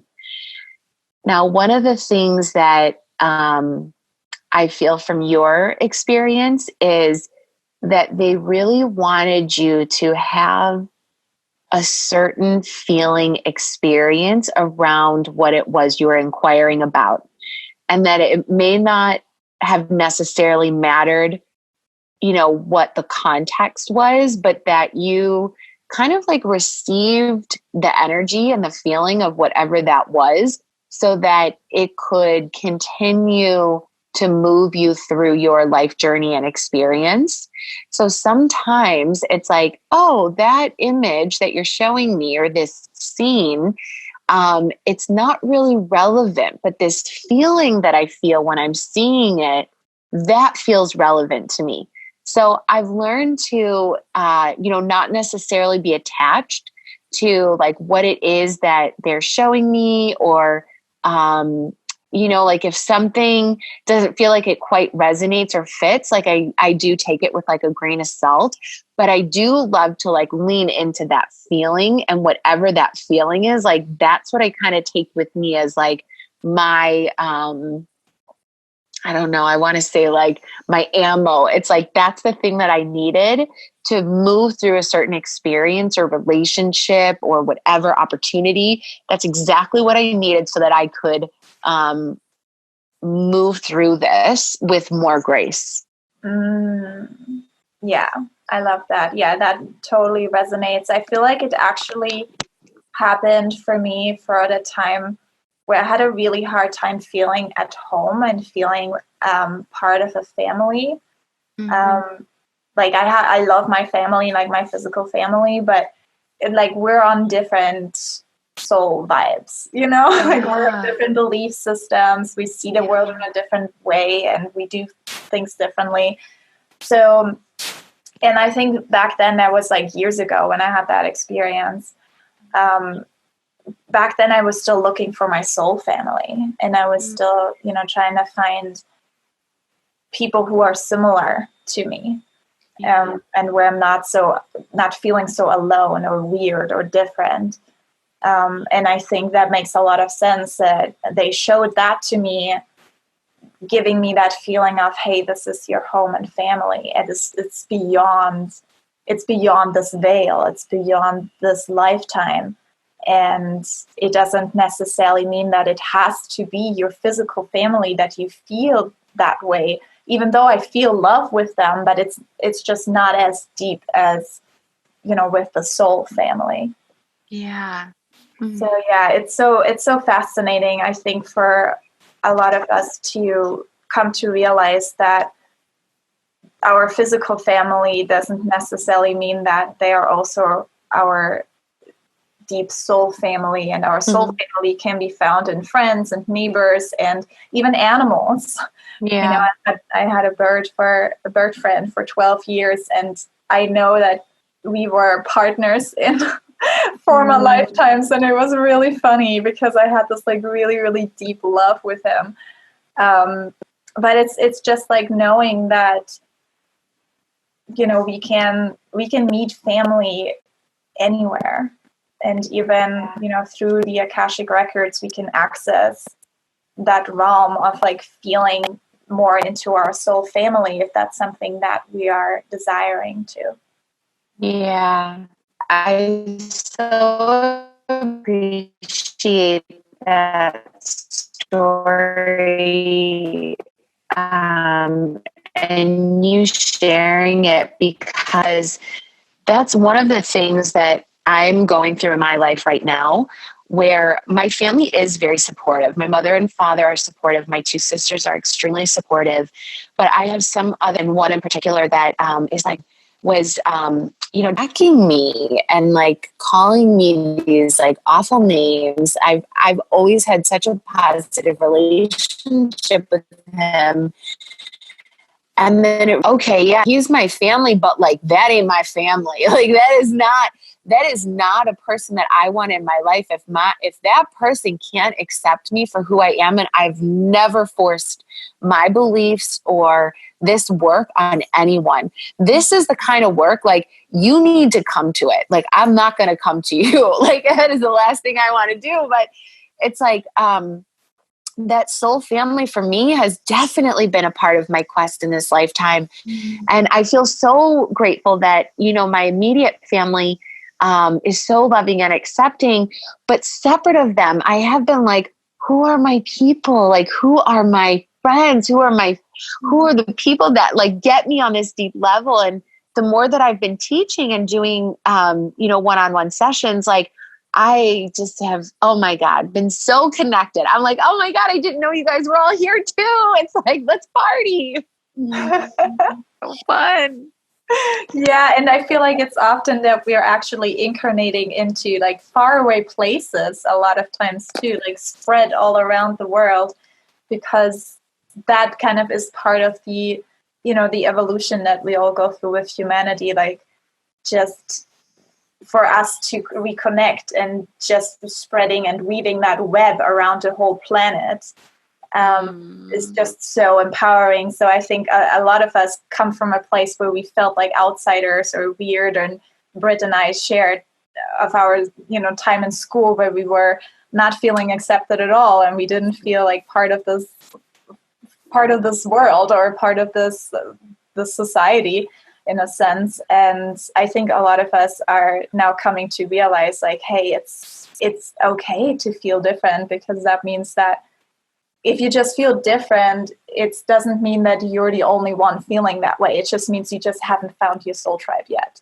And as soon as you found your soul tribe, then you're going to know, oh, there are other people just like me and they think similar ways. It's so fun to play with them. I have a secret theory that the weird kids or like the introverted kids in school are now like the light workers and energy healers. And we like just realized that, you know, the one aspect of society that most of us were forced into at a young age and we had no control over. It wasn't for us. We knew it then, and we for sure know it now. Yes, it's so true. We're the nerds. Nerds unite. It is so true. And doesn't it make so much sense that, like, upon the whole idea of calling in your soul family, that you would be bumping into people that also felt this weird like ostracization or alienation, like they didn't feel normal in the way that everyone else was living, because you're coming together on these courageous sort of fields that you wouldn't be running into if you hadn't stepped outside of those boundaries of like normal living, quote unquote normal living. Yeah. So it's like once you raise yourself up, I think of it like some big fields or like a big meadow where all society is on, you know, the city life. And then you take a step up, or you see that there's heaven up there and you make a climb, and then you're up there and you're only like seeing those people that are up there and you have easier access to them. Yes. Like, oh my gosh, we all here. Where have you been? I miss you. It's like falling into place. And I feel like I'm having this realization right now, filming episode 6 of Sacred Sister podcast, having you on the show. It feels like all these beautiful beings have just fallen onto our lap. And a year ago, we were about to launch Sacred Sister podcast, or we first started having the conceptualization of wanting to put a podcast out. And we had no idea we would ever interview anybody for anything, nor would we have had the resources at that time to have like this potent of a sisterhood of the people that we've interviewed. And now it's like, since we stepped into, I love the way that you said it at the beginning of the episode. Thank you so much for referring to us that way, as stepping into this calling. Like just the most beautiful people are seemingly falling onto our laps that we're able to like open this super deep dialogue with. And in turn, it's like, you know, reaching the ears of now thousands and thousands of listeners. Oh, so amazing. And you know what's funny too? I just realized while we were conceptualizing Sacred Sister podcast, it was pretty much almost like exactly a year ago, right? And we were actually in a bookstore, and it looked like a library with all the books everywhere. Oh! We're sitting there. And then a year later, we have a call on the Akashic Records on the Sacred Sister podcast. And if I had known that I was going to have Helen on too, it's like, geez, I feel like I maybe would have gotten too scared to start the whole thing anyways, because I would have to be so grounded to have a conversation like this. Like, no, that's too scary. And maybe I wouldn't have even done it.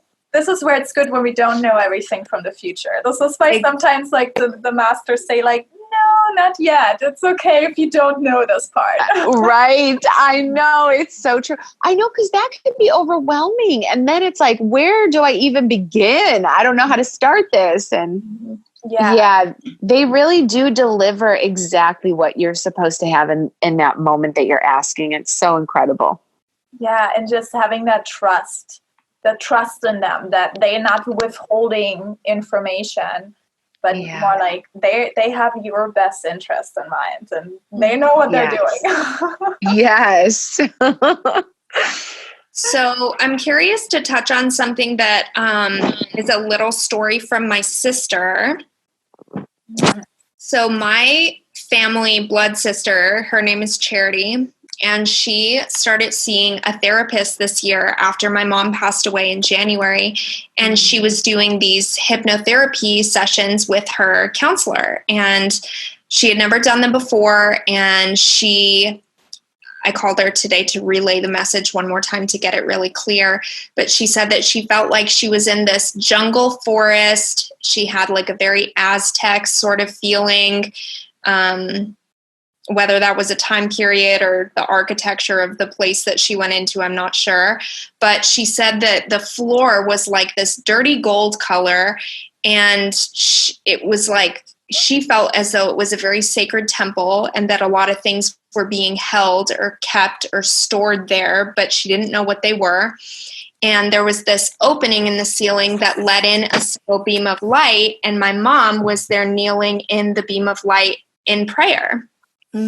So Charity walks in and she realizes it's my mom, and my mom turns around to her and doesn't speak anything, but looks at her like, what are you doing here? Like, you're not supposed to be here. And Charity just went to go kind of like pray on her own, but she felt like she was encountering my mom or like accessing my mom. And she came and told me that next day that, that she had seen mom and that everything was okay, and they had a hug.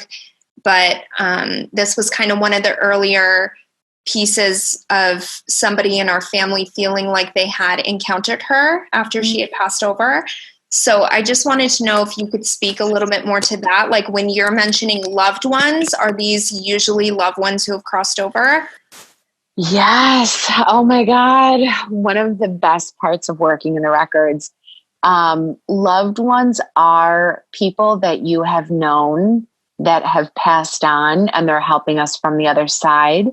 And in my experience, I have also become aware of ancestors that I haven't had a personal relationship with. So it's like when I'm open to the Akashic Records, like I am like so open. And so I never know who's going to come in, but you can actually single out a loved one. So you can say, I would love to connect with my mother. I would love to talk to my mother. And you can ask your mother to like step forward and to relay a message or to have a conversation. And what I've noticed about loved ones after they've passed on, it's like, they're still very much alive. Like, life never does die, but the body that they had when they were here, they're already like, oh yeah, that was a past life. It's like, I'm over that now. I'm like having this new experience, and it's like so much better. And it's so interesting to like see where they're at. You know, I shouldn't say that it's always like that. I definitely have had experiences where like a soul of someone who has passed on is like reviewing their life, or they're making decisions about their next life, or they're just really not that available. Like they're resting, and it's like, I need to take it easy, like leave me alone.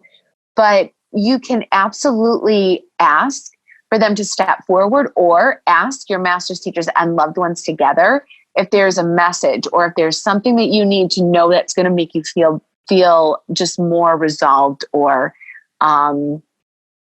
yeah, I guess I would just say like at peace with that passing.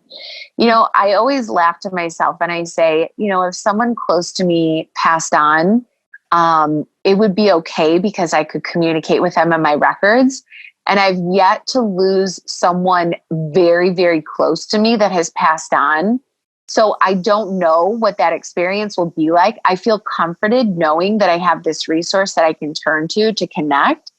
But I'm sure if I lost my mother or father, I would be so, oh my God, I would be literally going through all the grief. Like I would be angry, like, how dare you, like, come back. And like, I don't know, I would just, it's like, there's like comfort and there's pain, you know, but at the end of the day, this resource, this Akashic resource, it has comfort and it has peace and it has like the experience that your sister had, like it has that. And that's what we need so that we can continue to like live out these lives on earth and just fulfill our soul's purposes. Thank you. Thank you for touching that. And I love how you said about them taking rest and sometimes giving a vibe that's kind of like, I'm taking rest right now. Like, go on. Because that's how she felt. She felt like my mom, the way she looked at her and the way that she interacted with her was almost like, you're not supposed to be here. And like, this is my space now. Oh. I was like, wow. Because my sister's always she has a very, very big energy. And it would be very like her to barge into a place and be like, haha, I found you. Like, you know, and being like, this is where you've been. Why haven't you visited me yet? And like start badgering them about stuff. You know, and she said very decisively that she felt like she wasn't welcome, but that it wasn't like you know, like she felt like she shouldn't have been in there a little bit. Like it was my mom's space. I love that your sister had that experience because it's all consciousness, and she had that conscious experience and has like absorbed it into her being. Now, when she goes out into the world, like that level of consciousness can show up in so many ways in her life.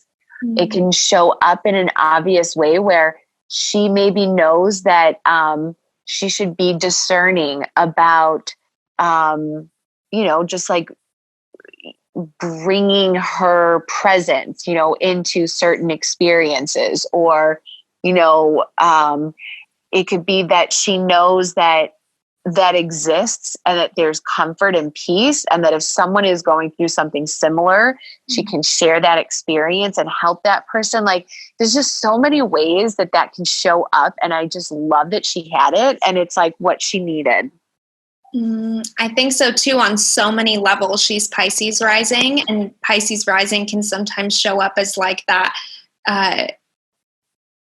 like not inability, but just like sometimes not thinking of other people's boundaries first. Medicine for you, Sistu. I know you're listening to this. No, it's so wonderful. I know. And like, that's the thing. It's like you know, what I feel with those experiences is like, I become aware. I become, it's like a new layer of self-awareness. And I'm like, oh, I understand now. And then I just like take that understanding into my life, and it's like, I understand, I get it, you know? And so it's just so miraculous. Yes, yes, it is. And I love that we touched on that too, because this just gives us so much more hope and confidence and power in this life, because it's so scary to think that we just have one lifetime, and after this lifetime it's over, and you can never connect with the people who you lost in this lifetime. It's such a scary way of living that most people are currently on this planet living in. And even like I'm talking to my parents, and you know, they're both Catholic, officially religious, but they still have so much fear of death. And you know, I tell them, you know, when I channel grandma or when I channel my aunts, like I tell them the stories of like how they are and how they're so much happier right now, and they feel good, and they you know, they're with them. But it's like they take it in, but at the same time I could tell like it doesn't give them comfort, because there is something, just as you were saying, like in their crown chakra, there's like a belief that is there, and it's like you cannot connect with people who have crossed over. And that's what religious, you know, Christianity tells you. It's like, nope, especially if you're not a priest, you know, the priest only channel to God, that's it. And so because of that, it is so scary for them to live. And I always want to like more comfort them in that way. But just as you were saying, you cannot force a system or a belief onto others. They need to feel the calling and be like, you know, I want to experience a different way of living. You know, asking ourselves to all the beliefs that we have about life and the afterlife. Are those beliefs that are really helping us? Are those beliefs helping us be more courageous and more confident and feel powerful in this lifetime, be more loving and forgiving to others? Or are they making us feel small and like a victim and contracted? And so when does when that does happen and we feel that certain beliefs are just limiting us and being who we are and being more joyful in life, then it's like, okay, how can we shift those beliefs and allow more of that experience to actually come through and experience the Akashic Records and experience the life beyond the veil. Yeah. Yeah. So for the people that listen to this and be like, I want to learn more about the Akashic Records, I want to dive more into this, I hear the calling, what would you say is like the next step for them to take? Oh boy, there's so many resources available now. It is so amazing, but there's a couple really great resources that off the top of my head, I want to suggest. Linda Howe wrote a book, How to Read the Akashic Records. In that book, she teaches you how to use this pathway prayer that she received. And then she also gives you like guided exercises that you can do in your records. That is a really great practical resource that's available on audio as well as a physical book.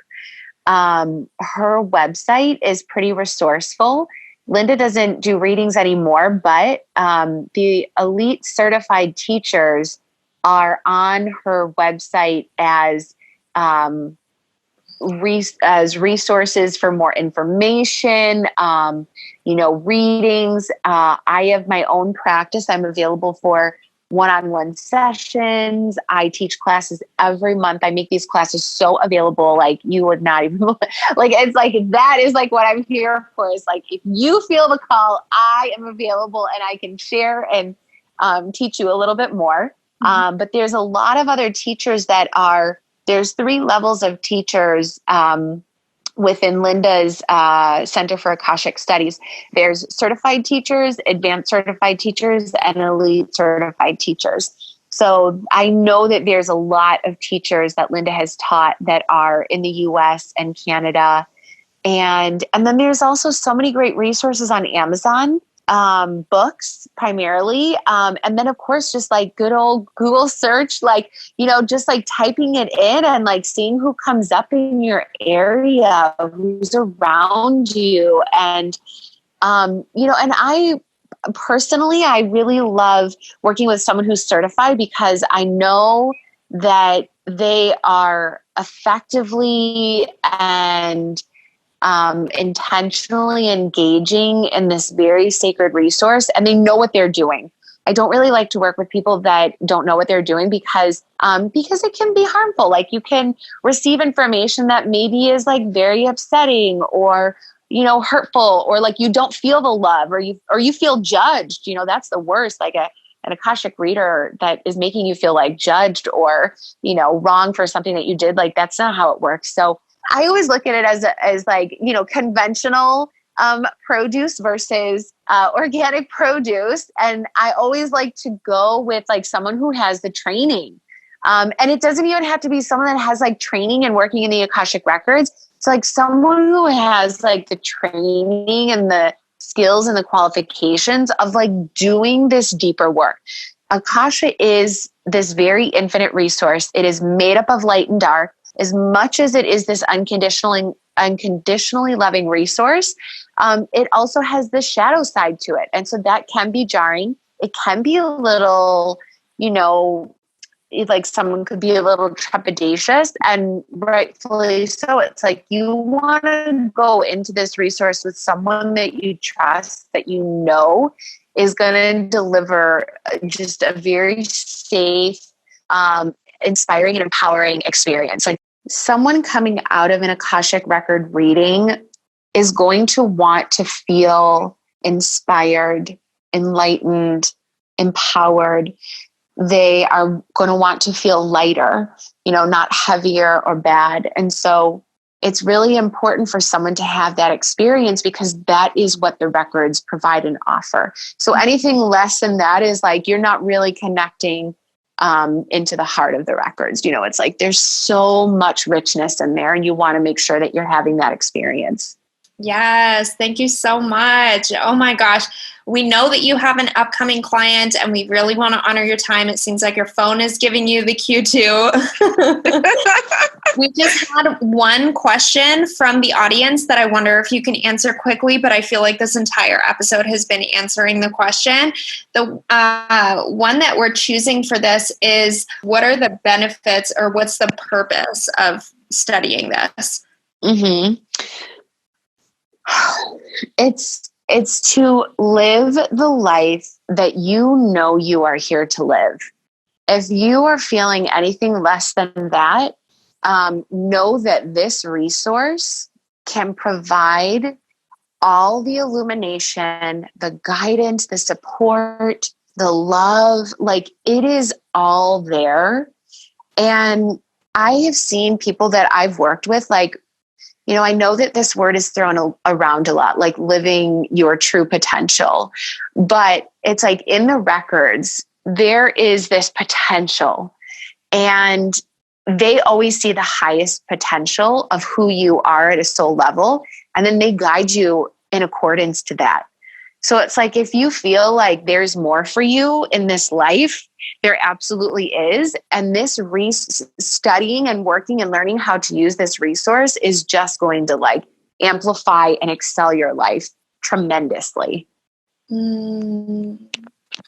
Thank you so much. We wonder, I know your phone is about to die, but we always ask our guests at the very end of our interview these questions. And I wonder if you could even just answer it in 5 words or 1 sentence. You don't have to give backstory or anything. Can you remind me what the question is? Oh yeah, I haven't asked it yet. I was like, did she say it and I missed it? I was like, where am I? No. Okay, here's the first one. It's, what does sacred mean to you?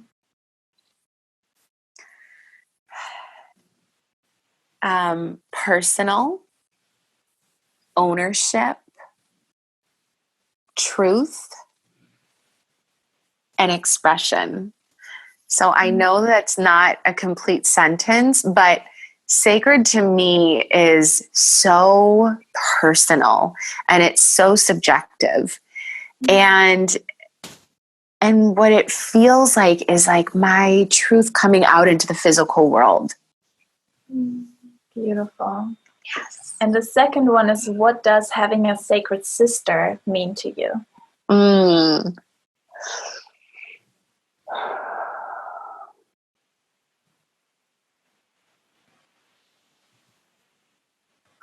It feels like community, camaraderie, partnership, connection, and just like influence, you know, just continuing to like influence the path that you can maybe share together, or individually just like be on and support each other from the sidelines. What a beautiful episode. Do we want to ask the last question, or? I don't think so. That's okay. Like a long one. These are beautiful. Yeah. Thank you so much. We are just so grateful to have sat down with you. Wow, this time passed so quickly. It did, I know. So when people want to reach out to you, where can they find you? So people can find me. My website is justbetruetoyou.com. And you can find me on Instagram. My full name is Helen Vonderheide. And then I also am on Facebook as well. So I have those few resources to get in touch with me. But I'm also like, through my website, you can also email me directly, and I totally answer my emails. Awesome. And we're going to have this all linked into the description of the episode as well. Yep. Oh, thank you.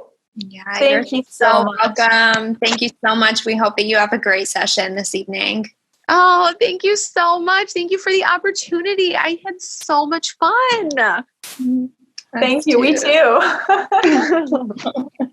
Thank you so much. Bye. Good night. Bye. You too. Bye-bye. We want to thank you so much for sitting with us in this episode. It was so special, so sacred, and it left us buzzing. Please let us know how it was resonating with you, either by leaving a comment or a review for us if that feels resonant and organic and natural and good. And otherwise, we are excited to see some of your faces in downtown LA. And otherwise, we will see you again in 2 weeks. Have a beautiful rest of your day, beloved. Namaste.